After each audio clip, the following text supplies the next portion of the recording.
वनकम वंदनम स्वागतम नमस्ते सत श्रीकाल अस्सलाम वालेकुम। हेलो दोस्तों, मैं आपकी प्रिय दोस्त प्रियंका सभी का स्वागत करती हूँ टाइम्स ऑफ यूपीएससी के चैनल पे। आज डेट है 12 दिसंबर, ठीक है, डे है थर्सडे। देख लेते हैं आज कौन कौन से आर्टिकल हैं। देखिए, आज मेन मुद्दा जो है ना, हाई कोर्ट इलाहाबाद के हाई कोर्ट के ऊपर है। एक्चुअली अभी क्या हुआ था, विश्व हिंदू परिषद का एक ऑर्गेनाइजेशन है, ठीक है, वहाँ पे यूनिफॉर्म सिविल कोड के बारे में डिस्कशन चल रहा था। तो वहाँ पे जो है एक स्पीच दिया जा रहा था इलाहाबाद के हाई कोर्ट सिटिंग जो जज हैं मिस्टर जस्टिस शेखर कुमार यादव के द्वारा, ठीक है। तो उन्होंने उस स्पीच में एक्चुअली क्या किया, कुछ कुछ ऐसे टर्म्स यूज़ किए हैं, थोड़ा सा देखिए पॉलिटिकली भी हो सकता है, लेकिन हम अपने एग्जाम पर्सपेक्टिव से डिस्कस करते हैं क्या है मुद्दा, ठीक है। तो उन्होंने कुछ ऐसे ऐसे वर्ड्स यूज़ करे हैं, पर्टिकुलर किसी एक रिलीजन को टारगेट करना, ठीक है। तो इससे जो है यहाँ पे सीधा सीधा उनके ऊपर इंचार्ज लगा है। अब बात इतनी आगे बढ़ गई है कि ऑपोजिशन पार्टीज़ के द्वारा, यानी अभी ऑपोजिशन में कौन है, कांग्रेस पार्टी है, इंडिया गठबंधन है, तो उनके द्वारा इस जस्टिस के ऊपर, इसको जो ये है जुडिशर है, ठीक है, जज है, इनके ऊपर इम्पीचमेंट लगाया जा रहा है। अब इसकी बात चल रही है। अब इम्पीचमेंट क्या होता है कि जब जुडिशरी के द्वारा, ठीक है, चाहे वो हाई कोर्ट हो चाहे वो सुप्रीम कोर्ट हो, जब इनके द्वारा पर्टिकुलर कुछ कंडीशंस हैं जिसके बेसिस पे अगर आप उसको ब्रीच करते हो तो आप पे इम्पीचमेंट का प्रोसीजर हो सकता है। ये एक थोड़ा सा लंबा प्रोसीजर होता है, क्या है वो हम डिस्कस करेंगे। सेम ही आर्टिकल आज एक्सप्लेनेशन पे भी यही आर्टिकल है, इम्पीचमेंट ऑफ। तो प्रॉपर प्रोसेसर है पूरा कि इम्पीचमेंट क्या होता है, हमारे कॉन्स्टिट्यूशंस में क्या कह रहा है, और इसके अलावा इससे पहले हमारे इंडिया में कितने सारे जुडिशियस थे, जजेस थे, जिनके ऊपर इम्पीचमेंट हुआ है, कितनी बार हुआ है या नहीं है या फेल है, ये सारा केस आज जो है अच्छा खासा डिस्कस होगा, ठीक है। इसके अलावा बाकी आर्टिकल्स, एक आर्टिकल यहाँ पे नेहरू के द डेवलपमेंट मॉडल्स के ऊपर है, ठीक है। यहाँ पे हरदीप एस पुरी जी जो है, इन्होंने एक्चुअली यहाँ पे जो इन पनघड़िया की the Nehru development model deserves, actually इसका ना थोड़ा क्रिटिसाइज़ किया है। इन्होंने ये बताना चाहा है कि 90s 30s में, ठीक है, प्री इंडिपेंडेंस से पहले ये नेहरू के जो मॉडल्स थे और आफ्टर इंडिपेंडेंस के बाद भी काफ़ी लंबे टाइम तक 90s 80s तक हमारे देश में जो है लाइसेंस राज बना रहा, ठीक है। तो उसकी वजह से आज भी इंडिया में जिस तरीके से एम्प्लॉयमेंट में इम्पैक्ट पड़ा है, रोजगार में इम्पैक्ट पड़ा है, इंडस्ट्री का सेटअप इतना हमारे कंट्री में देखने को नहीं मिलेगा। तो उसका रीज़न कहीं ना कहीं आइडियोलॉजी को बता रहे हैं। और तो ये पूरा देखिए क्रिटिसिज्म बेस्ड है, थोड़ा सा कहीं ना कहीं पॉइंट जो है पॉलिटिकली टिल्टेड आपको साफ नज़र आएगा। लेकिन मैं आपको जो है ना ये पूरे आर्टिकल का क्रिस्प बताऊंगी, क्योंकि ये हमारे एग्ज़ाम पर्सपेक्टिव से कोई इशू को तो नहीं बता रहा है, ठीक है। और ये इनका एक सजेशन कह सकते हो, या फिर ये बोल सकते हो कि इन जो ये आर्टिकल लिख रहे हैं मिस्टर हरदीप एस पुरी, इनका पॉइंट ऑफ व्यू है ये जो अरविंद पनघड़िया की जो बुक है the Nehru development model deserve का, ठीक है। तो यहाँ पे जो है हम इसको थोड़ा सा क्रिस्प में देखेंगे, मैं आपको बताती हूँ क्या है। तो यही दो आर्टिकल्स हैं आज पूरे न्यूज़ में, ठीक है। तो सबसे पहले मैं बताती हूँ कि ये वाला जो सुप्रीम कोर्ट वाला मामला क्या हुआ है।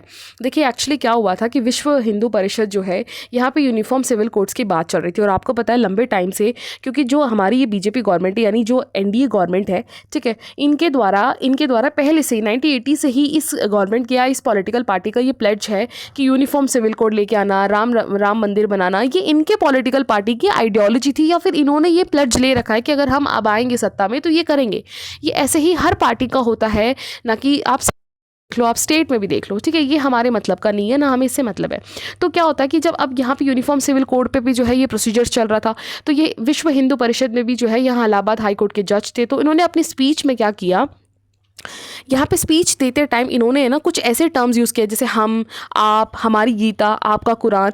तो ये सीधा सीधा एक दिख रहा है कि आप पर्टिकुलर एक रिलीजन, एक माइनॉरिटी को जो है टारगेट कर रहे हैं, उन्हें थोड़ा जो है डिप्रिवाइड कर रहे हैं अपने वर्ड से, अपने बातों से जो है। क्योंकि देखिए जो जज थे वो कोई लेमैन तो नहीं थे ना, एक आम आदमी तो नहीं है जिसको सोच समझ नहीं है कि क्या बोलना है परिषद में, क्या बोलना है चार लोगों के सामने, और किस मैटर पे, कितना सेंसिटिव इशू है ये, वो चीज़ ऐसा तो नहीं आप लेमैन हो, है ना। तो आप इलाहाबाद की हाई कोर्ट के जज हो, सिटिंग हाई कोर्ट के जज हो, तो ये बहुत ज़्यादा सेंसेशनल मैटर बन गया है, ठीक है। तो इसी वजह से यहाँ पे बहुत ज़्यादा, अब जैसे यहाँ पे बहुत एलिगेशंस लगाए जा रहे हैं कि ये बहुत सारे जो लोग हैं बांग्लादेश या तालिबान जैसे इंडिया को बनाना चाह रहे हैं, एंड ऑल सो ऑन, जो है ये थोड़ा सा पॉलिटिकली है। ये सब हमें एग्ज़ाम्स में नहीं लिखना है और ना हमारे काम का है, ये सब चीज़ें ये चलती रहेंगी।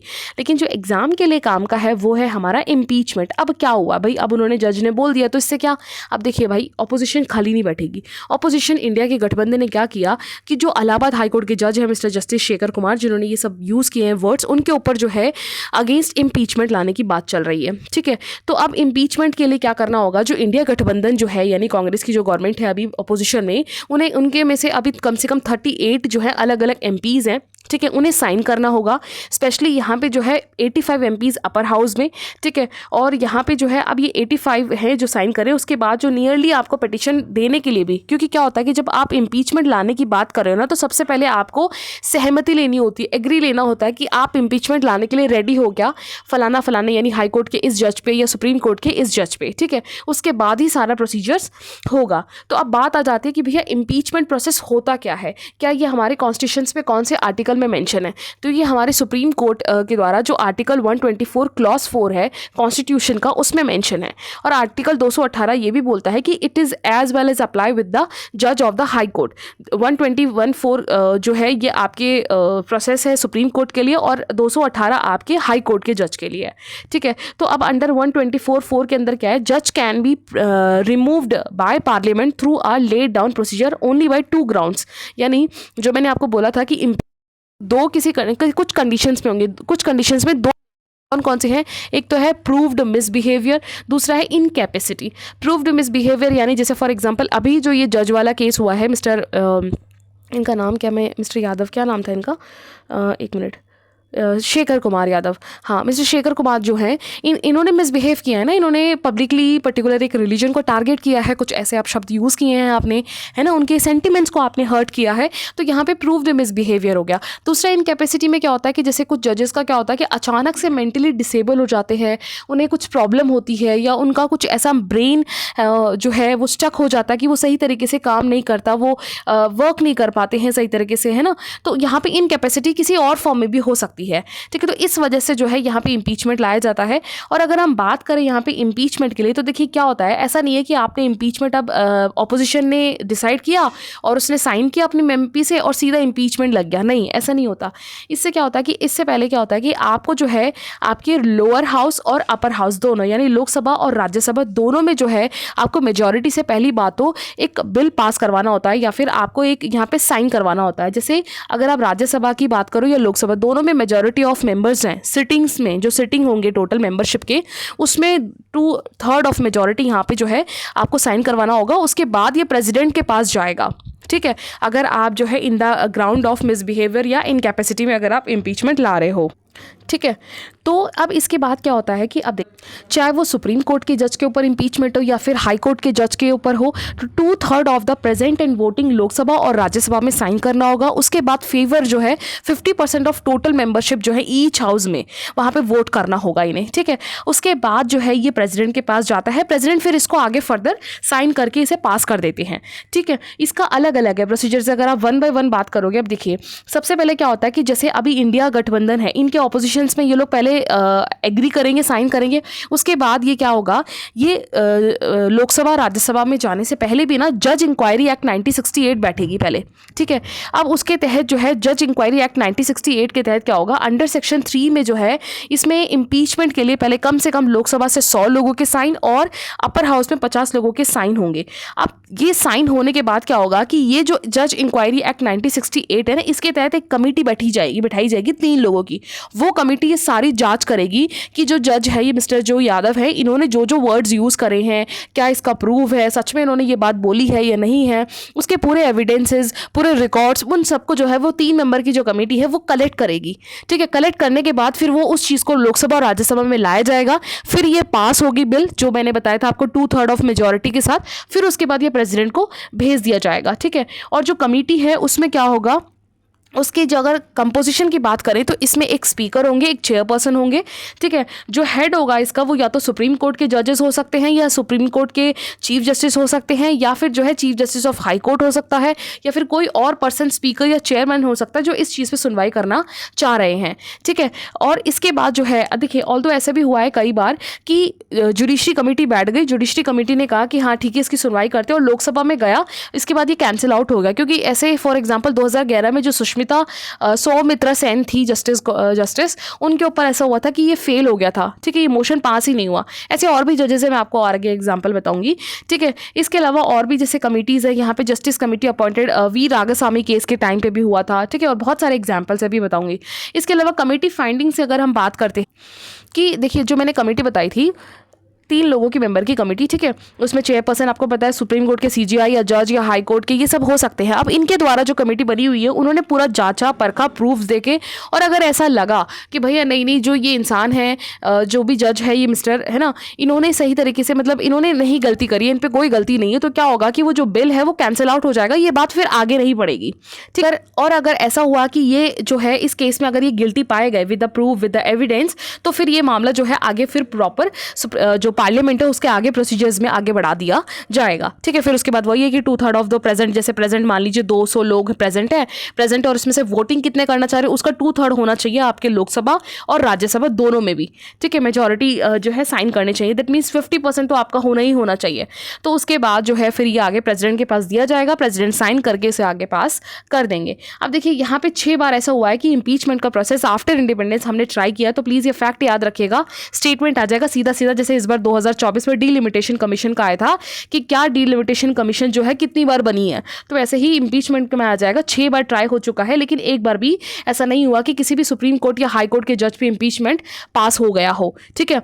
कैंसिल ही हुए हैं ज़्यादातर, और 5 ऑफ द 6 इंस्टेंसेस में जो है हुए हैं, 6 में से 5 तो ऐसे हैं जिनके ऊपर फिनेंशियल इम्प्रॉपर्टी रखा है, ठीक है। इसके अलावा बचा हुआ सेक्सुअल मिसकंडक्ट पे भी है, ठीक। तो पहला जो था वो 1993 में वी रामास्वामी पे लगा था, फिनेंशियल इम्प्रॉपर्टी पे लगा था, ठीक है। ऑल्दो उसके बाद क्या होता है कि 1 साल बाद ही जब ये केस हुआ उनके ऊपर, तो रामास्वामी 1 साल बाद उन्होंने रिटायर करने की वजह से ये केस फिर हट गया, ठीक है। इसके ऊपर आगे फर्दर नहीं प्रोसीड किया गया। फिर उसके बाद जस्टिस सुमित्रा सेन गुप्ता 2011 पे हुआ था, इनके ऊपर भी चार्ज ग्राउंड करप्शन का लगा था, ऑन ग्राउंड इन्होंने करप्शन किया है, ठीक है, लेकिन राज्यसभा में ये जो मोशन है ये पास नहीं हो पाया, ठीक है। इसके अलावा भी जो है SK Gangele of Madhya Pradesh high court के हैं, इनके ऊपर भी अभी रिसेंटली 2015 में लगा था, सेक्सुअल हरासमेंट पे लगा था, ठीक है, लेकिन इनके ऊपर ये चार्जेस हटा दिए गए, ठीक है। फिर उसके बाद जो है यहाँ पे और भी गुजरात के हाई कोर्ट के ऊपर था, फिर CV नागराज आंध्र प्रदेश और तेलंगाना के, ऐसे बहुत सारे केसेस हैं, अनगिनत हैं कंटिन्यूसली, ठीक है। लेकिन अभी भी और रिसेंटली भी दीपक मिश्रा चीफ जस्टिस 2018 पे लगा था impeachment of politically fraud case for former chief justice, और आपको पता है दीपक मिश्रा पे और भी चीज़ों का था कि पॉलिटिकली काफ़ी इंटिल्टेड दिखते हैं ये, है ना, बहुत चार्जेस थे ऑल्दो। लेकिन अभी तक बस एक चीज़ आप याद रखना कि इम्पीचमेंट पास नहीं हुआ है फ्रीडम लेने के बाद से हमारे किसी भी इंडियन जुडिशरीज पे, ठीक है। तो एक बार वापस इसको अच्छे से आप लक्ष्मीकांत से रिवाइज कर लीजिएगा, ये बहुत इंपॉर्टेंट टॉपिक है, ठीक है। इसके बाद नेक्स्ट टॉपिक है, देखिए यहाँ पे नेहरू मॉडल। देखिए मैं आपको ना पूरी स्टोरी बेसिकली बताती हूँ। क्या होता है कि आपको पता है 1947 में हमने आज़ादी ली, है ना, उस समय और उससे पहले भी जो है नेहरू जी का एक मॉडल था 1928 में आया कि किस तरीके से जब ब्रिटिशर्स के टाइम पर उन्होंने डिमांड करी थी कि हमें आज़ादी चाहिए, हमें अपना खुद का न्यूक्लियर जो है गवर्नमेंट बनाना है, अपने खुद की कॉन्स्टिट्यूशंस रखनी है, वो बहुत सारे हमने मॉडर्न हिस्ट्री में पढ़े हैं, ठीक है। और उसके बाद क्या है 1947 में जब हमने आज़ादी ली, उसके बाद भी क्या होता है कि आपकी जो इकोनॉमी है, क्योंकि आप सिर्फ फ्रीडम लेने के बाद तो अपने देश को नहीं चला सकते, आपकी खुद की एक आइडियोलॉजी होनी चाहिए कि आपका देश जो है वो किस आइडियोलॉजी पे चलेगा। तो यहाँ जैसे ब्रिटिशर्स का मेनली था इकोनॉमिकल बेस था, ठीक है, वहाँ राजतंत्र था, लेकिन हमारे इंडिया में जो इकोनॉमी है, अब जैसे USA की बात करोगे तो ये कैपिटलिज्म ज़्यादा है, कैपिटलिस्ट है, ठीक है। रशिया की अगर आप लोगोगे तो सोशलिस्ट है, ठीक है। तो जब इंडिया के लीडर्स के सामने ये जब मुद्दा आया तो इंडिया में जो है मिक्स इकोनॉमी को लिया जा रहा था, यानी आपकी सोशल भी है और कैपिटलिस्ट भी है, ठीक है। लेकिन जब नेहरू का टाइम पीरियड था 1951 से लेकर 1958 तक का टेन्योर जब इनका था, तो उस समय एक्चुअली क्या था, इनका मेनली जो टिल्ट था ना वो सोशलिज्म पे फोकस था, जिस चीज़ को जो है यहाँ पे क्रिटिसाइज भी किया है अरविंद पनघड़िया की बुक पे यहाँ पे। क्योंकि क्या होता है कि आपका देश जो है सोशलिज्म की तरफ शिफ्ट था, वो देश जो पिछले 200 साल से एक कॉलोनाइजेशन में था, ठीक है, रिसोर्सेज का लैक था, पॉपुलेशन बहुत ज़्यादा है, पॉवर्टी बढ़ रही है, डिजीज़ अनकंट्रोल्ड है, ठीक है। तो वहाँ पे सोशलिज्म जो है यहाँ पे राइटर आज के टाइम पे एक्चुअली क्रिटिसाइज़ कर रहे हैं कि सोशलिज्म की वजह से क्या हुआ है कि गवर्नमेंट के द्वारा जो एक किसी कंट्री की जो नींव होती है ना, वो होती है इंडस्ट्री पे फोकस नहीं किया गया है। इंडस्ट्री के बजाय हमने क्या किया, एग्रीकल्चर सेक्टर पे फोकस किया। जो चीज़ हमने अडॉप्ट करी थी 5 ईयर प्लान में, आपको पता है 1951 में जो हमारा फर्स्ट 5 ईयर प्लान था वो किस पे था बेस्ड, वो था प्रॉपर पूरी तरीके से एग्रीकल्चर पे, ठीक है, हमें सेल्फ सफिशिएंट होना है।